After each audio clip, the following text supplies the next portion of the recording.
Hello बच्चों, आज हम क्या पढ़ने वाले हैं। आज हम पढ़ेंगे साइंस की फर्स्ट यूनिट, क्लास 10th की साइंस की फर्स्ट यूनिट है रासायनिक अभिक्रियाएं और समीकरण।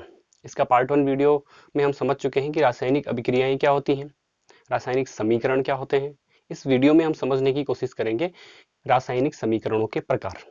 रासायनिक समीकरण के जो प्रकार होते हैं उनको हम समझेंगे। पार्ट 1 में जब हमने रासायनिक अभिक्रियाओं के बारे में पढ़ा तो वहां पे हमने पढ़ा कि जितने भी रासायनिक परिवर्तन होते हैं वो सब रासायनिक अभिक्रियाओं के एग्जाम्पल हैं।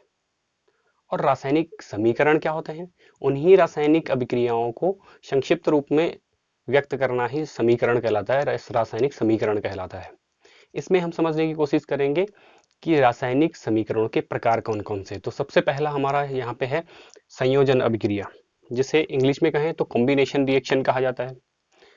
यहाँ पे जब दो या दो से अधिक अभिकारक मिलकर के एकल उत्पाद का निर्माण करें तो उस अभिक्रिया को हम संयोजन अभिक्रिया कहेंगे। जैसे कि नाम में इसमें संयोजन लिखा हुआ है, संयोजन का मतलब होता है जुड़ जाना। तो दो या दो से अधिक भी हो सकते हैं अभिकारक, जुड़ करके एक सिंगल प्रोडक्ट बना रहे हैं, एकल उत्पाद बना रहे हैं। देखिए, जैसे ए कोई रिएक्टेंट है, ए कोई अभिकारक है, बी भी कोई अभिकारक है, और इन्होंने रिएक्शन की और सी एक एकल सिंगल प्रोडक्ट बन गया, तो इस अभिक्रिया को संयोजन अभिक्रिया कहेंगे। अब ऐसे एग्जाम्पल कौन से हो सकते हैं, जैसे H2 हाइड्रोजन की रिएक्शन हुई O2 से, बना क्या, H2O। ऐसा एक एग्जाम्पल और ले लेते हैं, H2 प्लस Cl2 रिएक्शन हुई तो बना क्या, HCl। यहाँ पे क्या है, अभिकारक दो हैं, उत्पाद एक है। ऐसी अभिक्रिया को हम कहेंगे संयोजन अभिक्रिया। यहाँ पे हाइड्रोजन दो है, यहाँ ऑक्सीजन दो है, यहाँ ऑक्सीजन एक ही है। अब इसको दो करने के लिए हम यहाँ नहीं लिखेंगे, सफिक्स में कभी नहीं लिखना है, हम मल्टीपल में लिखेंगे, यहाँ गुणांक में लिखेंगे। दो कर दिया, दो करने पे हाइड्रोजन भी चार हो गए, तो यहाँ दो ही है, इसको भी दो करना पड़ेगा ताकि ये चार हो जाए। इसके बाद आता है हाइड्रोजन और क्लोरीन की रिएक्शन हुई, यहाँ हाइड्रोजन भी दो हैं, यहाँ क्लोरीन भी दो हैं, यहाँ एक एक है, तो इसको भी हम मल्टीपल में दो लिख लेंगे, हमारा बैलेंस हो जाएगी रिएक्शन। तो इस टाइप की जो रिएक्शन होगी जिसमें अभिकारक जुड़ करके एक हो जाए, एकल उत्पाद बनाए, उस रिएक्शन को हम संयोजन अभिक्रिया कहेंगे। अगला जो टाइप है हमारा वो है वियोजन अभिक्रिया। इसके नाम से भी पता लग रहा है, वियोजन का मतलब होता है टूट जाना, यानी जब अभिकारक एकल हो और वो टूट करके एक दो या दो से अधिक उत्पाद बन दे दे, तो ऐसी रिएक्शन को कहेंगे वियोजन अभिक्रिया। एग्जाम्पल से समझ लेते हैं, जैसे यहाँ पे कोई एक अभिकारक ए है और ये टूट गया, इसको हीट किया, या मान लीजिए हीट किया हमने इसको, तो ये बी प्लस सी दो में टूट गया। अभिकारक एक था, उत्पाद में दो मिले, तो इस प्रकार की रिएक्शन को कहेंगे वियोजन अभिक्रिया या डीकम्पोजिशन रिएक्शन। एग्जाम्पल हम ले लेते हैं, जैसे FeSO4 फेरस सल्फेट इसको बोलते हैं, फेरस सल्फेट। अब इसको जब हीट किया जाएगा यानी गर्म किया जाएगा तो ये टूट जाएगा Fe2O3 plus SO2 plus SO3। ये गैस है, ये भी गैस है, ये एक सॉलिड है और ये एक सॉलिड है। अब ये हुआ क्या, यहाँ पे क्या था, अभिकारक एक था, लेकिन ये टूट करके तीन उत्पादों में टूट गया गर्म करने पे, तो ऐसी रिएक्शन कहलाएगी आपकी वियोजन अभिक्रिया। ऐसा ही एक एग्जाम्पल और है CaCO3, जिसे चूने का पत्थर कहते हैं। अब ये जब हीट किया जाता है इसको, तो ये टूट जाता है CaO प्लस CO2, इसमें टूट जाएगा। इस रिएक्शन को हम क्या कहेंगे, वियोजन अभिक्रिया, क्योंकि यहाँ पे रिएक्टेंट एक ही था, अभिकारक एक था और उत्पाद मिले दो। तो इस टाइप की जितनी भी रिएक्शन होंगी जिसमें अभिकारक तो एक था लेकिन वो उत्पाद में दो या तीन से अधिक उत्पाद मिल गए, तो इस टाइप की रिएक्शन को वियोजन अभिक्रिया कहेंगे। इसके बाद जो अगला टाइप है हमारा वो है विस्थापन अभिक्रिया, जिसे इंग्लिश में डिस्प्लेसमेंट रिएक्शन कहते हैं। ये होता क्या है, इसमें एक तत्व दूसरे तत्व को उसके यौगिक से विस्थापित कर देता है। जैसे एग्जाम्पल के तौर पे हम देख लेते हैं, जैसे Na है, सोडियम, इसकी रिएक्शन होती है HCl से, बना क्या, NaCl।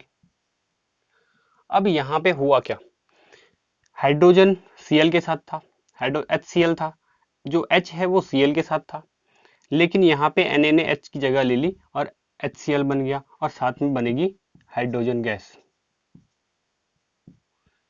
तो इस टाइप की रिएक्शन जिसमें भी ऐसा हो, एक तत्व दूसरे तत्व को उसके यौगिक से विस्थापित कर दे, उस रिएक्शन को कहेंगे विस्थापन अभिक्रिया। तो ये एग्जाम्पल है विस्थापन अभिक्रिया का। एग्जाम्पल और ले लेते हैं।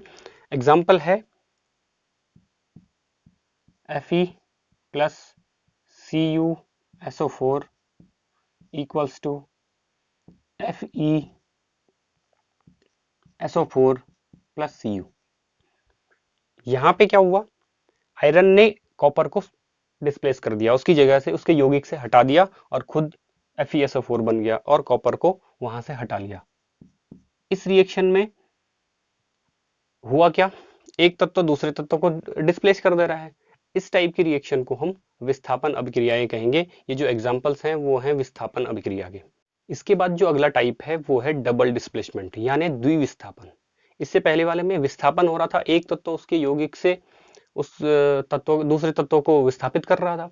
यहाँ पे दो तत्व एक दूसरे के यौगिकों को उनके यौगिकों से विस्थापित कर देंगे। जैसे यहाँ पे एग्जांपल हम ले लेते हैं Na2SO4 प्लस BaCl2, इनकी रिएक्शन हुई। अब Ba Na को हटा देगा, उसकी जगह से SO4 के साथ जुड़ जाएगा और NaCl के साथ जुड़ जाएगा। तो यहाँ पे बनेगा क्या, NaCl प्लस BaSO4। यहाँ पे देखिए Na 2 है, Cl2 भी 2 है, तो यहाँ पे हम 2 लिख लेंगे और ये बैलेंस हो जाएगा। इस टाइप की रिएक्शंस जितनी भी होंगी जिसमें दो तत्व एक दूसरे को उनके यौगिकों से विस्थापित कर दें, उस रिएक्शन को हम कहेंगे द्विविस्थापन या डबल डिस्प्लेसमेंट। के बाद जो अगला टाइप है वो है ऑक्सीडेशन रिएक्शन या उपचयन अभिक्रिया। दूसरा नाम है ऑक्सीकरण अभिक्रिया। अब ऑक्सीकरण कह रहे हैं तो इसका मतलब कहीं ना कहीं ऑक्सीजन से कोई लेना देना है। तो ऐसी अभिक्रिया जिसमें ऑक्सीजन जुड़ता है और हाइड्रोजन का ह्रास होता है, तो ऐसी अभिक्रिया को हम कहेंगे ऑक्सीडेशन रिएक्शन। यानी ऑक्सीजन जुड़ेगा तो भी उपचयन है और हाइड्रोजन हटेगा तो भी उपचयन है। जैसे एग्जांपल से हम समझ लेते हैं, यहाँ पे है CuO2 से रिएक्शन हो रही है तो कॉपर ऑक्साइड बन रहा है। कॉपर की रिएक्शन जब ऑक्सीजन से होती है तो कॉपर ऑक्साइड बनता है और यहाँ पर ऑक्सीजन इसके साथ जुड़ गया है, इसलिए ये रिएक्शन जो है वो ऑक्सीडेशन रिएक्शन है। तो जब कभी ऑक्सीजन किसी से जुड़े तो वो ऑक्सीडेशन होगा और हाइड्रोजन हटे तो भी ऑक्सीडेशन कहलाएगा। इसके जस्ट अपोजिट होता है रिडक्शन यानी उपचयन अभिक्रिया, जो हम अगला टाइप समझने वाले हैं। इसके बाद जो अगला टाइप है वो है रिडक्शन रिएक्शन। रिडक्शन का मतलब होता है ऑक्सीजन का हटना। ऑक्सीजन का हटना, जैसे यहाँ पे कॉपर है, कॉपर के साथ ऑक्सीजन जुड़ा हुआ था, रिएक्शन हुई, हीट किया हमने हाइड्रोजन के साथ, तो कॉपर से ऑक्सीजन अलग हो गया और हाइड्रोजन के साथ जुड़ गया यानी H2O बन गया। तो इस रिएक्शन में हुआ क्या, इस रिएक्शन में जो ऑक्सीजन था वो हट गया। इससे पहले क्या हो रहा था, ऑक्सीजन जुड़ रहा था। जिसमें ऑक्सीजन जुड़ेगा वो उपचयन और जिसमें ऑक्सीजन हटेगा वो अपचयन। ठीक उल्टा हाइड्रोजन के लिए भी होगा। हाइड्रोजन में अगर हाइड्रोजन जुड़ेगा तो रिडक्शन और हाइड्रोजन अगर हटेगा तो ऑक्सीडेशन। तो इस टाइप की रिएक्शंस को हम कहेंगे रिडक्शन रिएक्शन, जिसमें ऑक्सीजन हटेगा यानी अपचयन और ऑक्सीजन जुड़ेगा तो उपचयन।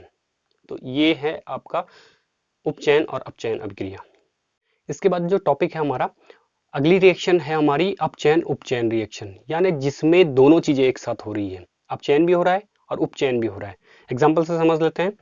यहाँ पे कॉपर ऑक्साइड है, कॉपर ऑक्साइड से ऑक्सीजन अलग हो गया तो कुल मिला के यहाँ पे अपचयन हो गया और हाइड्रोजन से ऑक्सीजन जुड़ गया तो यहाँ पे उपचयन हो गया।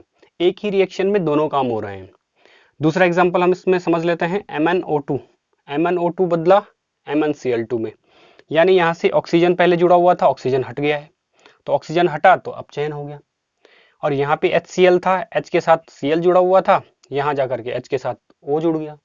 तो जहाँ O जुड़ेगा वो उपचयन हो जाएगा। तो ये उपचयन का एग्जाम्पल है। उपचयन को ही दूसरा नाम ऑक्सीकरण भी कहा जाता है। तो ये है हमारा रिडॉक्स रिएक्शन, यानी reduction plus oxidation, redox reaction.